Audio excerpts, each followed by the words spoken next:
You guys, welcome back. I've got two more super fun books for us today. But before, let's ask, who's getting excited? Christmas is almost here. Oh my goodness. Okay, so I have like I said, two good books today. Do most of you guys have your Christmas tree up? You should take a picture and post it and show me what your Christmas tree looks like. Do you have colored lights? Or do you have white lights? I have white lights on mine at home.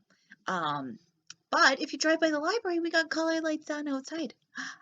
So, fun stuff. But this one is about a Christmas tree. And it is called The Last Christmas Tree.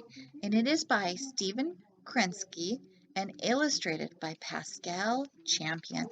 And remember, the illustrator does the pictures. And the pictures in this book are very, very pretty, you guys. And again, this publisher is by the Penguin Group. So it is with their permission that we get to read this fun story today. So, almost exactly a month before Christmas, the trees arrived for the holiday. On the day before, the lot had been empty. Now it was full of bursting. The difference was almost like magic. There were balsam firs, spruces, and pines all lined up neatly at a slight tilt. In the middle of one row, wedged between two bushier companions, and one particular tree trembled with excitement. It was not very tall, and in truth, a bit hunched over, not to mention the branches that were missing here and there. Still, no tree was more filled with the spirit of the season. Surely everyone would see that at once.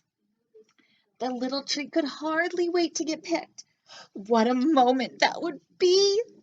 It imagined itself covered with lights and ornaments, with presents tucked in snugly underneath. The other trees didn't seem to care about who picked them or how long it took. But the little tree kept its hopes high. It wanted someone special, someone who was as excited about Christmas as it was. As the days passed, the trees were sold one by one. A few people made up their minds in an instant. They knew what they wanted, and that was that. Others went back and forth for what seemed like hours, and sometimes was. One family pulled out the little tree for a closer look, but they were laughing meanly and shaking their heads the whole time. The little tree was secretly glad when they left it behind. That wasn't nice. As time went on, the remaining trees were spread out, the better to show themselves off. No longer hemmed in, the little tree tried to stand up straight and pull itself out as much as possible. But nobody seemed to notice. The lot got emptier and emptier. The few unsold trees found their prices marked down again and again and again. On Christmas Eve, the little tree looked to the left. It looked to the right. It was all alone. The sign was hung on it in big letters. It wasn't an ornament. Not really. But the tree chose to think otherwise. Let's see, what does that say? Free. Jingle, jingle, jingle, jingle, jingle, jingle. The night was cold and clear, and the little tree got rather sleepy. Just before dawn, it thought it heard a jingling sound, but it was hard to be sure. The next thing the tree knew, it was gently picked up and placed in an empty sack. This wasn't what the tree had expected at all. Then the earth fell away. Far below, the other trees were covered in all of their finery. The little tree had no idea where it was going or how long the journey would take. But when it arrived at last, where does the tree get to go?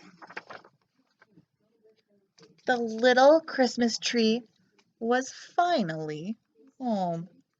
Who do all these stockings belong to? The end. So where did the Christmas tree get to go? That's right. It got to go to Santa Claus's house, isn't it? And that is just what that sweet little Christmas tree wanted. And who were the stockings? Rudolph? Maybe, do we know all the reindeers' names? Dasher, Prancer, Vixen, Comet, Cupid, Donner, Blitzen? Rudolph? I got another one. We can figure that out later. All right, you guys, I've got one more sweet little one. Since we're talking about Santa in that one, I think we should talk about Santa in this one too. This one is called Santa's Little Helper. Wouldn't it be so cool to be Santa's helper? Oh my goodness. But I don't know if I could stay awake all night. I get pretty sleepy. This one is by Angela McAllister and illustrated by Daniel Hawthorne. And let's see who published this one. Oh, this one is by Orchard Books. So it's with their permission that we get to read this one. It was the day before Christmas. Snowball was excited. He hopped and he skipped to play with his brothers and sisters. He hurried past his friends building a snowman. He giggled at Mr. Polar Bear's stories. Soon he met his brothers and sisters. "We are going to play hide and seek," they yelled. "Do you want to play?" "Yes," said Snowball, and he set off to find a good place to hide. The first place wasn't big enough, so he went further. "Can I hide behind you?" Snowball asked Mr. Walrus. "Sorry, Snowball," he replied. "I was just going swimming." The next place Snowball found was too cozy, so he kept looking.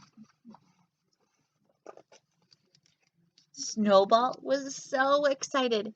He found the perfect place to hide. He stayed very still. He waited and waited and waited and waited, but nobody could find him. Snowball was so quiet that after a while, he fell asleep.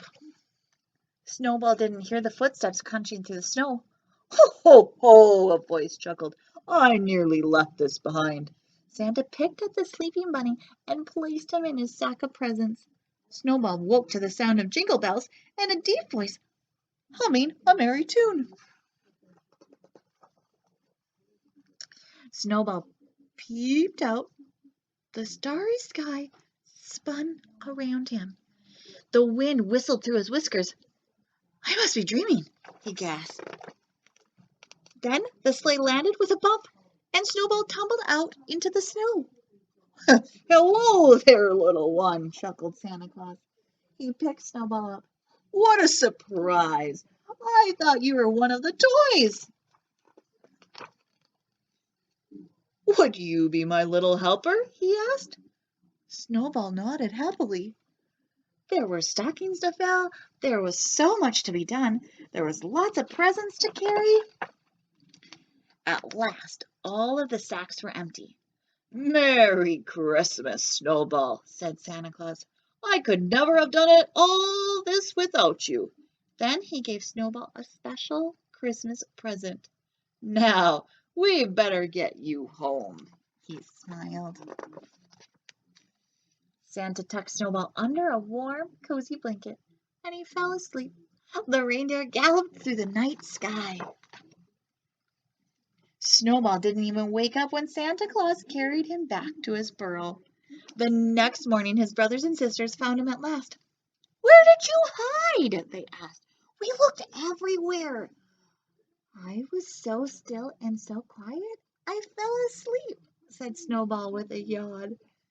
"But I had a wonderful dream." "Well, you won't have to be still and quiet today," said his brothers and sisters. "Come on, it's Christmas." "Hooray!" cried Snowball. And as he ran happily after them through the snow, a jingle of a tiny bell told him that the Christmas dream was true. The end. Oh, wouldn't that be just so cool to help Santa with the presents? But like Snowball said, he had to carry all those heavy presents. But you know what? I think the best part would be eating the cookies and the milk and all the other goodies that the boys and girls leave out for Santa. Ooh, my belly would feel good. All right, you guys, I hope you like those too. Guess what tomorrow is? It's Christmas Eve! Oh my gosh, and I have the best book to end our Christmas stories. It's my favorite. My favorite. Favorite. I read it so many times. You might have even heard it because I read it all the time. All right, meet us back tomorrow.